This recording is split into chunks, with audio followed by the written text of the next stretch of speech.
আসসালামু আলাইকুম সুপ্রিয় এসএসসি ফলপ্রার্থী ভাই এবং বোনেরা, কেমন আছো তোমরা? আশা করা যাচ্ছে আগামী 10ই আগস্ট তোমাদের ফলাফল প্রকাশিত হবে। এই তোমাদের এই ফলাফল নিয়ে কিছু কথা বলতে চাই, কিছু অভিজ্ঞতা শেয়ার করতে চাই।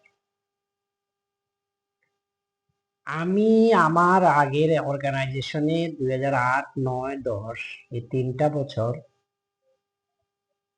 পাবলিক পরীক্ষায় যে সমস্ত শিক্ষার্থী খারাপ করত তাদেরকে নিয়ে আমরা একটা প্রোগ্রাম করতাম।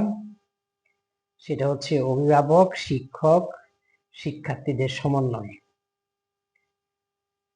সো ওই অভিজ্ঞতার আলোকে ওই সময় যে বিষয়গুলো উঠে আসছে আমরাও পারতাম, কিন্তু কেন হলো না, কেন পারলাম না? এই যে তোমরা যারা ফল প্রত্যাশী আছো তাদের মধ্যে আমি আশা করছি যে সবাই 100% ফলাফল লাভ করো, 100% সফল কাম হও। এর মধ্যেও দেখা যাবে যে আমাদের কিছু কিছু শিক্ষার্থী ভাই বোন কোনো কোনো নির্দিষ্ট বিষয়ে অকৃতকার্য হয়েছে। আমার আজকের কথাটা তাদের জন্য, যারা ভালো করবে তাদের জন্য অগ্রিম শুভকামনা রইল, এবং যাদের খারাপ হবে তাদের জন্য আমি আগে থেকে একটা পথ বাতলে দিতে চাই, আমার অভিজ্ঞতাটা শেয়ার করতে চাই। ধরো তোমার নির্দিষ্ট কোনো একটা বিষয়ে খারাপ হয়েছে বা একাধিক বিষয়ে খারাপ হয়েছে। এখন তোমার নামটা ফলাফলের তালিকায় নাই বা তোমার রোলটা নাই।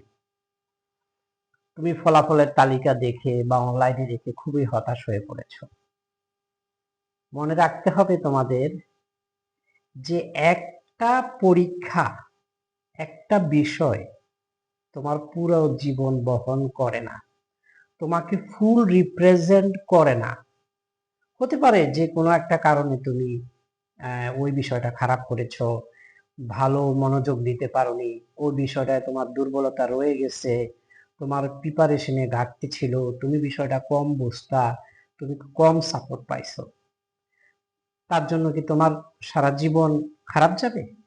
তোমার উদ্দেশ্য যদি থাকে পড়ালেখা কন্টিনিউশন, তাহলে আবার চেষ্টা, আবার চেষ্টা, আবার চেষ্টা, চেষ্টা করবে, সফল কাম হবে।